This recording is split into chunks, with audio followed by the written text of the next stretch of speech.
नमस्कार साथियों। Transfer of property act में आज हम देखेंगे चैप्टर नंबर 7 के अंतर्गत दान की परिभाषा।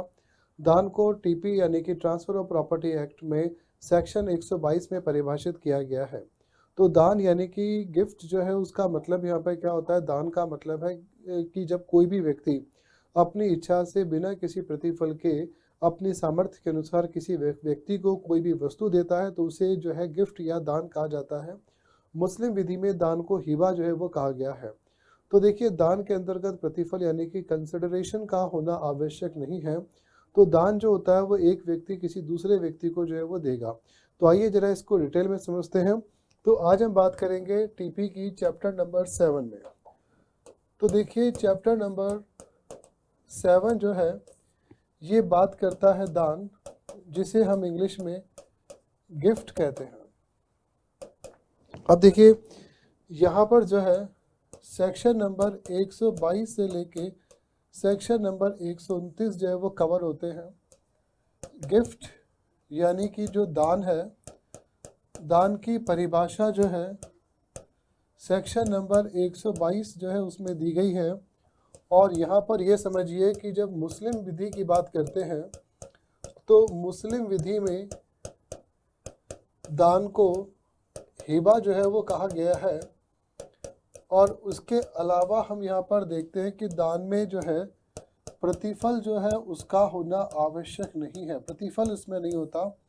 कोई भी व्यक्ति जो है वो अपने सामर्थ्य के अनुसार किसी भी अन्य व्यक्ति को क्या करता है, दान जो है वो देता है। इसके अंतर्गत जो है वो आवश्यकता का होना आवश्यक नहीं है। दान हमेशा स्थावर संपत्ति का जो है वो दिया जाता है। दान हमेशा किसका दिया जाएगा? इमूवेबल प्रॉपर्टी जो होती है, तो इमूवेबल प्रॉपर्टी जो है उसका दान जो है वो दिया जाता है। कभी भी मूवेबल प्रॉपर्टी का दान जो है वो नहीं दिया जाएगा। इस बात को आप समझिएगा। जो मूवेबल प्रॉपर्टी होती है, मूवेबल प्रॉपर्टी का दान कभी भी जो है वो दिया नहीं जाता है। अब यहाँ पर देखिए, दान के लिए सबसे बड़ी आवश्यक शर्त ये होती है कि जब भी दान दिया जाएगा तो दान में किसी भी व्यक्ति को फोर्स नहीं किया जा सकता। तो दान जो होगा वो सामर्थ्य के अनुसार होगा। कोई भी जो डोनर होता है, दान देने वाले व्यक्ति को अपन क्या कहते हैं? डोनर कहते हैं। तो जो डोनर होगा वो अपने सामर्थ्य के अनुसार क्या करेगा? दान देगा। जितना उसका सामर्थ्य होगा उतना ही वो क्या करेगा? दान जो है वो देगा। तो यहाँ पर देखिए, अब अगर मान लीजिए दान देते समय फॉर एग्जाम्पल अगर मान लीजिए यहाँ पर ए ने बी को क्या किया? गिफ्ट किया, दान दिया। ए ने बी को क्या किया? गिफ्ट किया। और यहाँ पर क्या होता है, ये तो जो है डोनर है और ये जो होगा उसे हम कहेंगे डोनी कहेंगे। तो ये तो होता है दानदाता और वो है दानग्राही। अब यदि यहाँ पर क्या हो जाएगा, डोनी जो है इसकी क्या हो जाती है? मृत्यु हो जाती है। तो उस कंडीशन में जो गिफ्ट होगा वो गिफ्ट क्या हो जाएगा? गिफ्ट शून्य हो जाएगा। यानी कि इसकी कोई भी वैल्यू जो है वो नहीं होगी। इसका मतलब है कि जो उसके उत्तराधिकारी हैं वो जो है यहाँ पर नहीं आ सकते। और यहाँ पर क्या होगा कि दान जो है वो कैसा हो जाएगा? शून्य हो जाएगा। अब यहाँ हम देखते हैं कि संपत्ति का दान किस प्रकार से किया जा सकता है। तो संपत्ति का दान यानी कि गिफ्ट ऑफ प्रॉपर्टी, ये किस प्रकार से किया जा सकता है? एक तो देखिए, मृत्युशैया पर दान।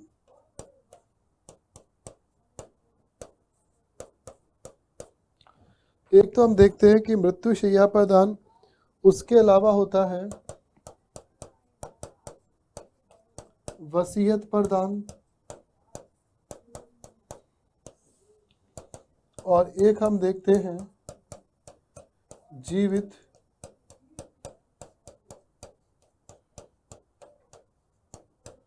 व्यक्तियों द्वारा दान। तो देखिए, 3 प्रकार के गिफ्ट जो है वो हो सकते हैं।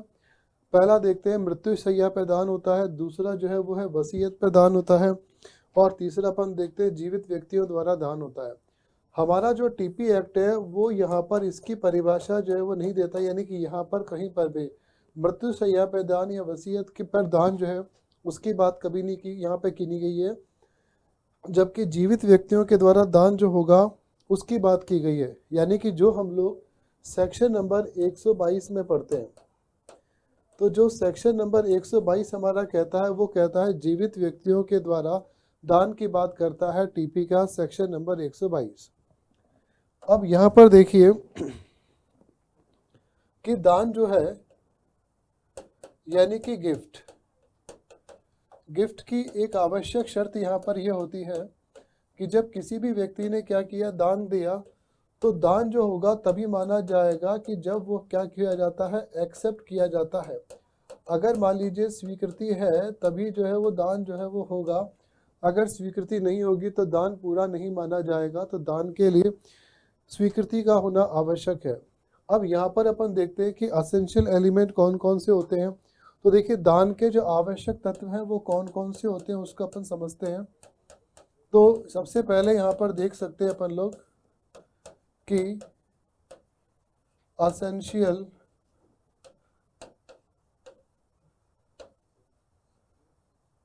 एलिमेंट्स कौन कौन से होते हैं उसको अपन देखते हैं। सबसे पहली बात होती है कि दान जो होगा वो स्वेच्छा से दिया जाएगा और इसके अंतर्गत प्रतिफल जो है वो नहीं होगा।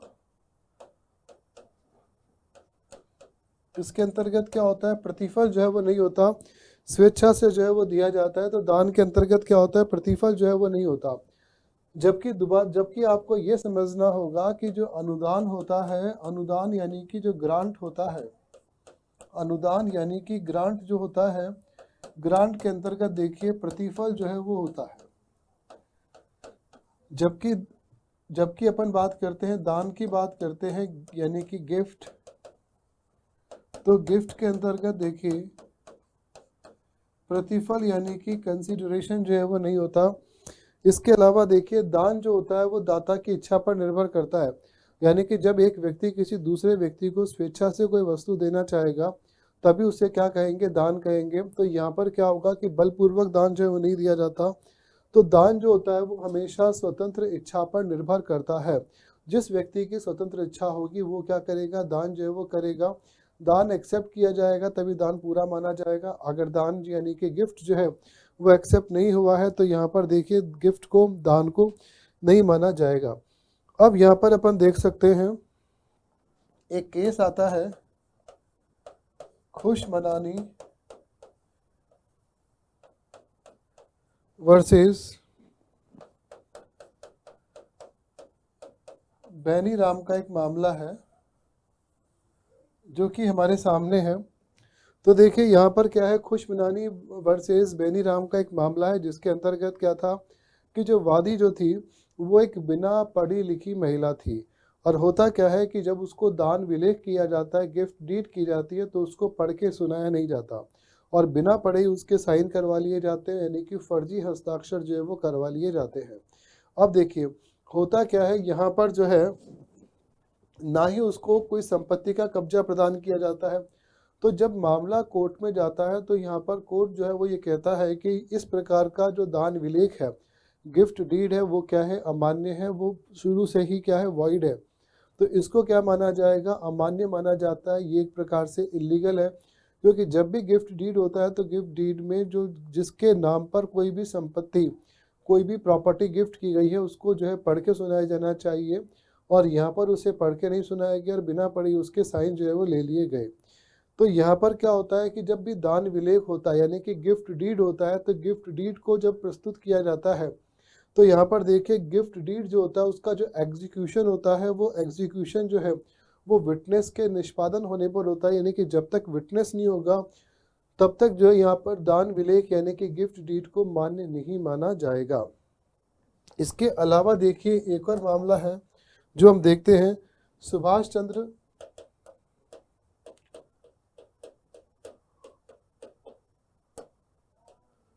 बनाम गंगा प्रसाद का एक मामला है। और देखिए इस मामले के अंतर्गत अपन देखते हैं कि अनड्यू इन्फ्लुएंस यानी कि अनुचित दबाव जो है वो डाला गया, और अनुचित दबाव के आधार पर जो भी संविदा बनाई गई, कॉन्ट्रैक्ट बनाया गया, तो यहाँ पर कॉन्ट्रैक्ट एक्ट के रूल जो है एप्लीकेबल होंगे। यानी कि अगर कहीं पर इन्फोर्समेंट होता है और इन्फोर्समेंट के आधार पर कहीं पर जो है कोई भी कॉन्ट्रैक्ट किया जाएगा तो वो कॉन्ट्रैक्ट कैसा होगा, शून्य होगा। तो यहाँ पर जो है इसके आधार पर जो है इसे क्या माना गया, इसके अंतर्गत जो है इस प्रकार के जो गिफ्ट को, इस प्रकार के दान को जो है वो अमान्य जो है वो माना गया और दान को पूरा नहीं माना गया।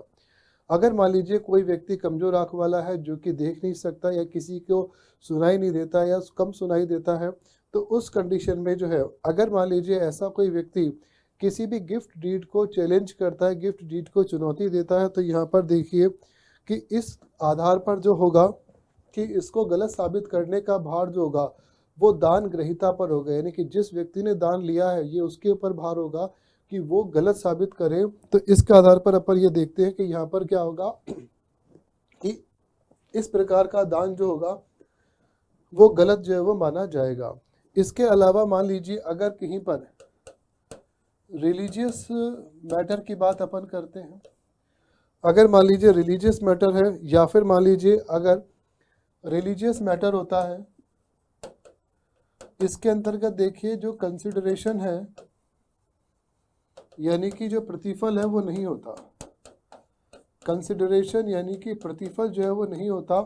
तो इसका मतलब है कि अगर कंसिडरेशन नहीं होगा यानी कि प्रतिफल नहीं होगा तो बिना प्रतिफल के किसी भी प्रकार का जो दान होगा, गिफ्ट होगा, वो क्या हो जाएगा, शून्य माना जाएगा। यानी कि दान यहाँ पर होगा तो प्रतिफल जो है उसके अंतर्गत नहीं होता। तो इसका मतलब होता है कि रिलीजियस मैटर के लिए, धार्मिक कार्यों के लिए, आध्यात्मिक फायदे के लिए जो दान होता है उसके अंदर क्या होता है, प्रतिफल जो है वो नहीं होता है। अब देखिए यहाँ पर जो है एक माता जो होती है वो अपनी इकलौती पुत्री जो होती है उसके पक्ष में संपत्ति का जो है वो दान करती है। एक माता जो होती है, एक मदर जो है वो अपनी इकलौती पुत्री जो होती है, अपनी इकलौती पुत्री जो होती है उसके पक्ष में संपत्ति जो होती है उसका दान करती है। और वो इस सोच के दान करती है कि यहाँ पर जो है कि पुत्री जो है वो अपनी माता का भरण पोषण करेगी। यानी कि एक मदर ने अपनी संपत्ति का दान अपनी पुत्री को किया और ये सोच के किया कि पुत्री जो है वो अपनी माँ का भरण पोषण जो है वो करेगी और जीवन पर्यंत यानी कि पूरे लाइफ टाइम तक अपनी माँ की टेक केयर करेगी, अपनी माँ की देख रेख करेगी। अब यहाँ पर जो है इस प्रकार का वचन जो है इसमें क्या है, प्रतिफल जो है वो नहीं है, कंसिडरेशन जो है वो नहीं है। लेकिन यहाँ पर क्या है कि इसको जो है यहाँ पर इसको विधि के द्वारा यानी कि लॉ के द्वारा इसको जो है एग्जीक्यूट नहीं करवाया जा सकता, क्योंकि यहाँ पर देखिए एक जो है दोनों ने एक म्यूचुअल अंडरस्टैंडिंग को लेकर जो है दोनों ने यहाँ पर एक तरीके से गिफ्ट डीड करी और एक मदर ने जो अपनी प्रॉपर्टी को अपने डॉटर को दिया। तो इसका मतलब होता है कि यहाँ पर एक तरीके से इसको दान का जो दान जो हुआ है उसको प्रेम के द्वारा दान माना जाएगा कि प्रेम और स्नेह के द्वारा, लव और अफेक्शन के द्वारा जो दान जो है वो किया गया। और मदर ने अपनी प्रॉपर्टी अपनी डॉटर को इसलिए दी कि वो उसके जीवन पर्यंत अपनी लाइफ टाइम तक जो है वो क्या होगा कि उसकी देखरेख करेगा। तो यहाँ पर देखिए प्रतिफल जो है वो नहीं है। तो इस प्रकार का गिफ्ट तो है, गिफ्ट तो माना जाएगा, इसको गिफ्ट तो है ये, लेकिन यहाँ पर क्या है, प्रतिफल जो है वो नहीं है। अब देखिए इसके अलावा अपन देखते हैं सेक्शन नंबर 7 के अंतर्गत जो है दान दाता की बात की गई है। दान दाता को डोनर जो है वो कहा गया है सेक्शन 7 में। दान दाता जो है वो क्या होगा, देखिए दान दाता यानी कि जो है व्यक्ति कौन होता है, वह व्यक्ति जो कि क्या है किसी भी संपत्ति का मालिक हो, जो व्यक्ति किसी भी संपत्ति का क्या हो, मालिक हो, उसके अलावा सक्षम हो, स्वस्थ हो, ठीक है, और अपनी स्वेच्छा से जो है वो दान करे, अपनी स्वेच्छा से जो है वो क्या करे, दान करे। तो ऐसे व्यक्ति को देखिए सेक्शन नंबर 7 के अंतर्गत जो है दान दाता या डोनर जो है वो माना गया है। इसका मतलब है कि ऐसा व्यक्ति जो है वो पागल नहीं होना चाहिए, असक्षम जो है वो नहीं होना चाहिए, मंद बुद्धि विकृत चित्त जो है वो नहीं होना चाहिए। तो सेक्शन नंबर 7 जो है वो यहाँ पर बात करता है किसकी, दानदाता की जो है वो बात करता है। अब देखिए यहाँ पर हम लोग ये देखते हैं कि जो है दूसरा व्यक्ति होता है दान ग्रहीता, दूसरा व्यक्ति होता है दान ग्रहीता जिसको हम लोग बोलते हैं डोनी बोलते हैं। तो डोनी यानी कि दान ग्रहीता जो है वो क्या होता है कि यहाँ पर जो है कि डोनी कौन कौन हो सकता है। तो देखिए जरूरी नहीं है कि कोई वयस्क व्यक्ति ही डोनी हो। तो यहाँ पे जो है दान ग्रहीता उसको अपन क्या बोलते हैं, आदाता भी कहते हैं, इसको आदाता भी कहते हैं। तो यहाँ पर क्या हो सकता है कि अवयस्क जो व्यक्ति होता है वो भी क्या हो सकता है, दानी जो है वो दान ग्रहीता जो है वो हो सकता है। अब अवयस्क व्यक्ति है तो उसके लिए कोई भी संरक्षक जो है वो उसके पक्ष में क्या कर सकता है, दान जो है वो ग्रहण कर सकता है। कोई भी संरक्षक जो होगा वो क्या हो जाएगा, दान जो है वो ग्रहण कर सकता है। अब यहाँ पर क्या होता है कि जब वो अवयस्क व्यक्ति जो होगा, जब वयस्क होगा तो दान को वो स्वीकार भी कर सकता है और दान से वो इनकार भी कर सकता है। ये उसकी इच्छा के ऊपर जो है वो निर्भर करता है। दान जो होता है वो उसको एक्सचेंज नहीं किया जा सकता, उसको परिवर्तित जो है वो नहीं किया जा सकता। उसके अलावा जो है दान जो होगा तो दान जो है वो किसी भी संस्था के ऊपर जो है दान नहीं किया जा सकता। तो देखिए दान की जो कंडीशन है यहाँ पर हम लोग इसको इस तरीके से समझ सकते हैं कि जो भी व्यक्ति अदाता होगा, जो भी व्यक्ति अदाता होगा यानी कि डोनी होगा, ऐसा व्यक्ति जो है कोई भी संस्था जो है वो नहीं होनी चाहिए। तो पहली कंडीशन क्या है कि वो संस्था जो है वो नहीं होनी चाहिए, जीवित होना चाहिए। ऐसा नहीं होना चाहिए कि उसकी मृत्यु हो गई हो तो उसका क्या होगा, जीवित होना चाहिए। उसके अलावा जनता यानी कि हम लोग यहाँ पर ये देखते हैं कि जनता या जनसाधारण जो है वो नहीं होना चाहिए। उसके अलावा देखिए यहाँ पर अपन ये देख सकते हैं कि अगर दो या दो से अधिक हो तो संयुक्त जो है वो भी हो सकते हैं, यानी कि जॉइंट जो है वो दाता जो है वो हो सकते हैं। यानी कि जॉइंट अदाता दान ग्रहीता में के अकॉर्डिंग अपन यहाँ पर ये देख सकते हैं कि अगर दो से ज़्यादा व्यक्ति है तो भी क्या हो सकता है कि उनको दी जा सकती है। अब देखिए विषय वस्तु की बात की जाती है तो विषय वस्तु यानी कि सब्जेक्ट मैटर, सब्जेक्ट मैटर के अंतर्गत अपन यहाँ पर ये देखेंगे कि स्थावर संपत्ति होनी आवश्यक है, निश्चित वस्तु का होना आवश्यक है, अदृश्य वस्तु का दान जो है वो नहीं किया जा सकता। ठीक है। उसके अलावा जो है अगर कोई भी दान जो है किसी भी ऋण को त्यागने से के लिए किया जाता है, ऋण को त्यागने के लिए, ऋण को त्यागने के लिए जो है दान जो है वो किया जाएगा तो वो दान जो है वो नहीं माना जाता है। दान जो होगा जब भी एक व्यक्ति किसी दूसरे व्यक्ति को करेगा। उसके अलावा देखिए यहाँ पर अपन ये देख सकते हैं कि अचल संपत्ति जो होगी उसी का जो है वो दान माना जाएगा। भविष्य के लिए किसी भी वस्तु का दान जो है वो नहीं किया जा सकता। कहने का मतलब होता है कि भविष्य में प्राप्त होने वाली वस्तु, भविष्य में प्राप्त होने वाली वस्तु का दान जो है वो कभी भी नहीं किया जा सकता। यानी कि कोई ऐसी वस्तु जो भविष्य में प्राप्त होने वाली है तो ऐसी वस्तु का जो है दान कभी नहीं किया जा सकता। उसके अलावा चोरी की वस्तु का, सट्टा व्यापार के अंदर सट्टे की वस्तु का दान जो है वो नहीं किया जा सकता। तो देखो यहाँ पर क्या होगा कि जुआ, चोरी से प्राप्त अगर कोई भी वस्तु है तो ऐसी वस्तुओं का दान जो है वो नहीं किया जा सकता है। तो इस प्रकार से अपन ये देख सकते हैं कि यहाँ पर अपन देखते हैं कि विषय वस्तु यानी कि सब्जेक्ट मैटर को देखते हैं। ऋण को त्यागने के लिए अगर कोई भी व्यक्ति जो है ऋण को त्यागने के लिए किसी भी वस्तु का दान करेगा। अब इसको हम लोग देखते हैं सेक्शन नंबर 5 के अंतर्गत देखते हैं। तो टीपी के सेक्शन नंबर 5 में बताया गया है कि कोई भी व्यक्ति अगर ऋण को त्यागने के लिए किसी भी वस्तु का दान करता है तो ऐसा दान जो है वो दान नहीं माना जाएगा, गिफ्ट जो है वो नहीं माना जाएगा। तो गिफ्ट जो होगा वो हमेशा क्या होता है कि किसी भी समर्थ व्यक्ति के द्वारा जो है किसी अन्य व्यक्ति को किया जाता है। जीवित व्यक्तियों के बीच में ही दान होगा। अगर किसी की मृत्यु हो जाती है तो दान जो है वो नहीं माना जाएगा। अब यहाँ पर क्या होता है कि मान लीजिए अगर जो है, अगर फॉर एग्जांपल अगर मान लीजिए ए जो है इसने बी को, यानी कि ये जो है दानदाता है, डोनर है, और ये जो है डोनी है। अगर मान लीजिए इसने जो है किसी प्रॉपर्टी को दान करने के लिए इसको क्या कर दिया, वचन जो है वो कर दिया, प्रॉमिस कर दिया, लेकिन यहाँ पर क्या है, दान अभी हुआ नहीं है, यानी कि जो है गिफ्ट डीड जो है अभी तक बनी नहीं है, जबकि केवल क्या हुआ है, प्रॉमिस ही हुआ है, और गिफ्ट डीड जो है वो नहीं बनी है। लेकिन अगर मान लीजिए उसी बीच में इसकी मृत्यु हो जाती है, इसी बीच में क्या होता है, इसकी मृत्यु हो जाती है, तो दान जो होगा वो क्या माना जाएगा, शून्य माना जाएगा। यानी कि अब जो है बी जो है इसके जो उत्तरदायी हैं, इसके वंशज हैं, उसको इन्फोर्स नहीं कर सकता, उनके ऊपर दबाव नहीं डाल सकता कि भाई वो प्रॉमिस किया था तो दान होना चाहिए। गिफ्ट डीड बनने के बाद में इसका मालिक कौन हो जाएगा, बी हो जाएगा, और उसके बाद में उसके अधिकार जो है वो सृजित हो जाएंगे, लेकिन उससे पहले जो है वो नहीं होंगे। और अगर मान लीजिए इसने जो है इसको कोई भी वस्तु दान करी और उसने जो है इसको एक्सेप्ट करने से मना कर दिया, तो भी क्या हो जाएगा, दान जो है वो शून्य हो जाएगा। यानी कि इस कंडीशन में भी क्या होगा, दान जो है वो नहीं होगा। मान लीजिए इसने किसी वस्तु को इसको दिया, गिफ्ट डीड भी बन गई, लेकिन अगर मान लीजिए डोनी जो है उसकी क्या हो गई, मृत्यु हो गई और ये जीवित है, तो भी क्या हो जाएगा, उस कंडीशन में दान जो है वो क्या माना जाएगा, शून्य जो है वो माना जाएगा।